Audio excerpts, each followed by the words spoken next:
بسم اللہ الرحمن الرحیم۔ یہ ریڈیو قطر ہے۔ اب آپ محمود احمد سے خبریں سنیے۔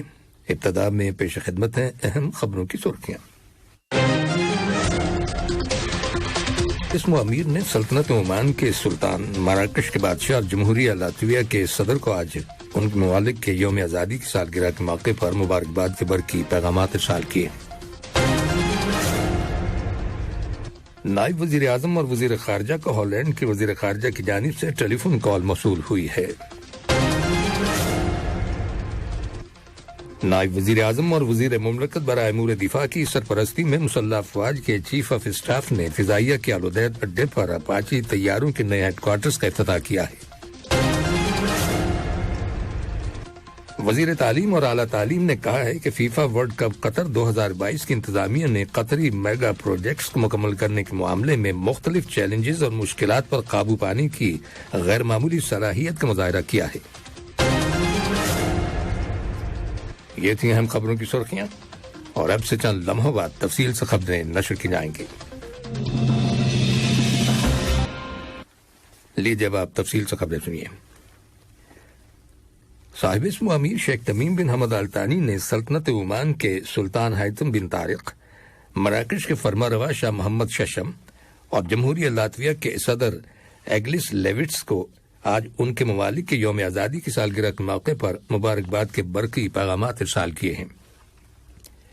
نائب امیر شیخ عبداللہ بن حمد آل ثانی نے بھی اس موقع کی مناسبت سے سلطنت عمان کے سلطان حیثم بن طارق، مراکش کے شاہ محمد ششم اور جمہوریہ لاتویہ کے صدر ایگلس لیوٹس کے نام مبارکباد کے برقی پیغامات روانہ کیے ہیں۔ اسی طرح وزیر اعظم اور وزیر داخلہ شیخ خالد بن خلیفہ بن عبدالعزیز آل ثانی نے سلطنت عمان کے سلطان حیثم بن طارق، مراکش کے وزیر اعظم عزیز الخنوش اور لاتویہ کے وزیر اعظم کرس جینس کیرنس کو ان کے ممالک کے یوم آزادی کی سالگرہ کے موقع پر مبارکباد کے برقی پیغامات ارسال کیے ہیں۔ نائب وزیر اعظم اور وزیر خارجہ شیخ محمد بن عبد الرحمن آل ثانی کو ہالینڈ کے وزیر خارجہ ووپک ہوگسٹرا کی جانب سے ٹیلی فون کال موصول ہوئی ہے، جس کے دوران دونوں ممالک کے درمیان دو طرفہ تعاون کے تعلقات اور فیفا ورلڈ کپ قطر 2022 کی میزبانی کے سلسلے میں تازہ ترین تیاریوں کا جائزہ لیا گیا۔ اس کے علاوہ باہمی دلچسپی کے متعدد علاقائی اور بین الاقوامی معاملات، خاص طور پر روس یوکرین بحران کے اثرات اور اسے پرامن مذاکرات کے ذریعے حل کرنے کے طریقوں پر تبادلہ خیال کیا گیا۔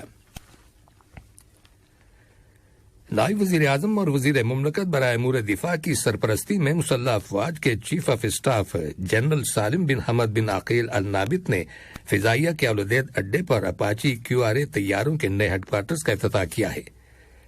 اس ہیڈ کوارٹرز کو تمام تر جدید ترین آلات اور ترقی یافتہ سامان فراہم کر دیا گیا ہے جو اپاچی طیاروں کی ضرورتیں پوری کرتا ہے۔ اب ان طیاروں کو فوری جواب دینے، تیز رفتاری سے ٹیک آف کرنے اور وقت پر کارروائی کرنے میں سہولت ہوگی۔ امیری فضائیہ کے commander major general pilot Jasim bin Mohammed al Manai اور مسلح افواج کے متعدد اعلی افسران بھی اس افتتاحی تقریب میں شریک تھے۔ وزیر تعلیم اور اعلیٰ تعلیم محترمہ بوتھائنہ بنت علی الجبر النائمی نے کہا ہے کہ فیفا ورلڈ کپ قطر 2022 کی انتظامیہ نے قطر میگا پروجیکٹس کو مکمل کرنے کے معاملے میں مختلف چیلنجز اور مشکلات پر قابو پانے کی غیر معمولی صلاحیت کا مظاہرہ کیا ہے۔ قطر نیوز ایجنسی QNA کو دیے گئے ایک خصوصی انٹرویو میں وزیر تعلیم اور اعلیٰ تعلیم نے کہا کہ قطر میں کھیلوں کے اس عالمی مقابلے کے انعقاد کا خواب اب ایک حقیقت بن گیا ہے، اور فیفا کی ہسٹری میں یہ پہلا موقع ہے کہ قطر پہلے عرب اور اسلامی ملک کے طور پر ورلڈ کپ کی میزبانی کر رہا ہے۔ انہوں نے کہا کہ مشرق وسطیٰ کے خطے کے لیے اس عالمی چیمپئن شپ کے انعقاد کا اعزاز حاصل ہونا باعث فخر ہے۔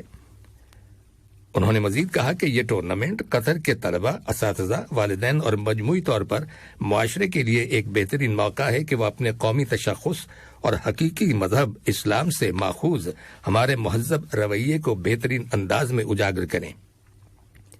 وزیر تعلیم اور اعلیٰ تعلیم نے ایجوکیشنل کمیونٹی، جس میں مرد اور خواتین اسٹوڈنٹس، اساتذہ، تعلیمی اداروں کے منتظمین اور والدین اور سوسائٹی اور سول اداروں کے ارکان، جنہوں نے اس عالمی ایونٹ کے انعقاد کے معاملے میں کی جانے والی کوششوں میں حصہ ڈالا، سب کی تعریف کی اور شکریہ ادا کیا۔ دریاسنا حکومت کے رابطہ دفتر کے سرکاری ترجمان ڈاکٹر محمد نعیمی الحاجری نے کہا ہے کہ ورلڈ کپ سے تھوڑی دیر پہلے قطر کو نشانہ بنانے کی مہمیں کوئی نئی نہیں ہیں اور یہ مہمیں تو اب نسل پرستانہ اور نفرت انگیز بیانات بن گئی ہیں۔ ڈاکٹر محمد النعیمی الحاجری نے مزید کہا ہے کہ یہ مہمیں قطر کو اس منفی تصویر کو تبدیل کرنے کے لیے اپنا سفر جاری رکھنے سے ہرگز نہیں روک سکتی، جسے کچھ لوگ خطے کے بارے میں مستحکم کرنے کی کوشش کر رہے ہیں۔ ورلڈ کپ فیفا قطر 2022 چیمپئن شپ کی سیکیورٹی کمیٹی نے بھی زور دے کر کہا ہے کہ وہ اس چیمپئن شپ کو سیکیورٹی کے اعلیٰ ترین بین الاقوامی معیاروں کے مطابق محفوظ رکھنے کے لیے مکمل طور پر تیار ہے اور اس کے لیے اسپورٹس ایونٹس اور بڑے پروگراموں کے انتظامات کرنے کے قطری ورثے اور سابقہ تجربات سے استفادہ کیا گیا ہے۔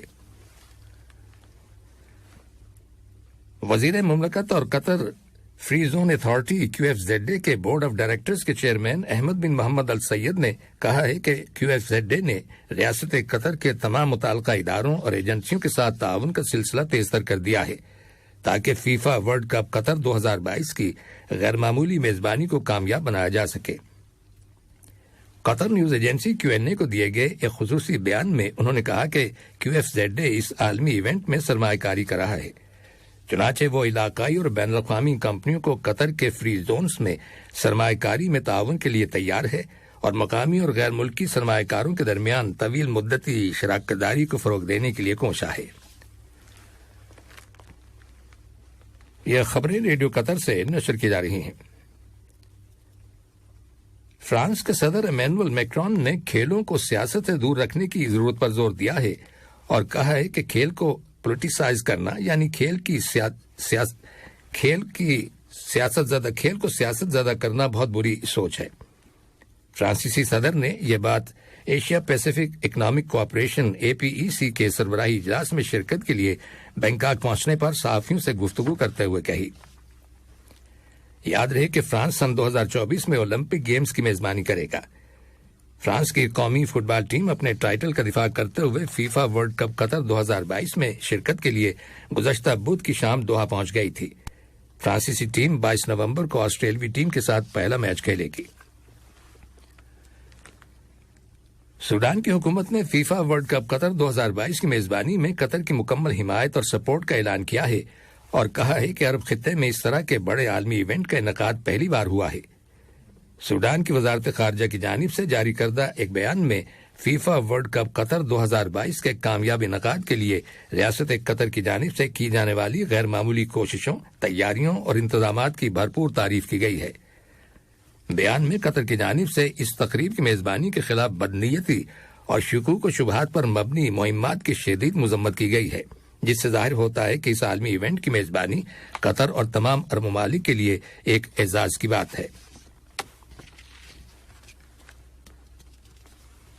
غزہ کی وزارت داخلہ نے اعلان کیا ہے کہ پٹی کے شمالی حصے میں واقع جبالیہ کیمپ کی ایک رہائشی عمارت میں آگ لگ جانے کے نتیجے میں اس عمارت کے اندر موجود تمام کے تمام رہائشی جاں بحق ہو گئے ہیں، جبکہ سول ڈیفنس نے بتایا ہے کہ اس کے عملے نے 21 جلی ہوئی لاشیں عمارت سے نکالی ہیں۔ وزارت داخلہ کے ترجمان نے کہا ہے کہ ابتدائی چھانبین سے پتہ چلا ہے کہ اس عمارت کے اندر پیٹرول ذخیرہ کیا گیا تھا، جس کی وجہ سے آگ اتنے بڑے الاؤ میں تبدیل ہو گئی۔ اس نے بتایا کہ مزید تحقیقات جاری ہیں۔ آخر میں اہم خبروں کی سرخیاں ایک بار پھر سن لیجیے۔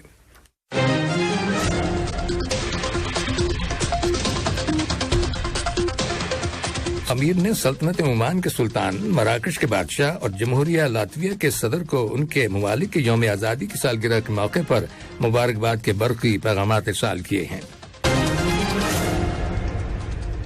نائب وزیر اعظم اور وزیر خارجہ کو ہالینڈ کے وزیر خارجہ کی جانب سے ٹیلی فون کال موصول ہوئی ہے۔ نائب وزیر اعظم اور وزیر مملکت برائے امور دفاع کی سرپرستی میں مسلح افواج کے چیف آف اسٹاف نے فضائیہ کے الوداع اڈے پر اپاچی طیاروں کے نئے ہیڈ کوارٹرز کا افتتاح کیا ہے۔ وزیر تعلیم اور اعلیٰ تعلیم نے کہا ہے کہ فیفا ورلڈ کپ قطر 2022 کی انتظامیہ نے قطری میگا پروجیکٹس کو مکمل کرنے کے معاملے میں مختلف چیلنجز اور مشکلات پر قابو پانے کی غیر معمولی صلاحیت کا مظاہرہ کیا ہے۔ ریڈیو قطر سے خبروں کا آج کا دوسرا بلیٹن ختم ہوا۔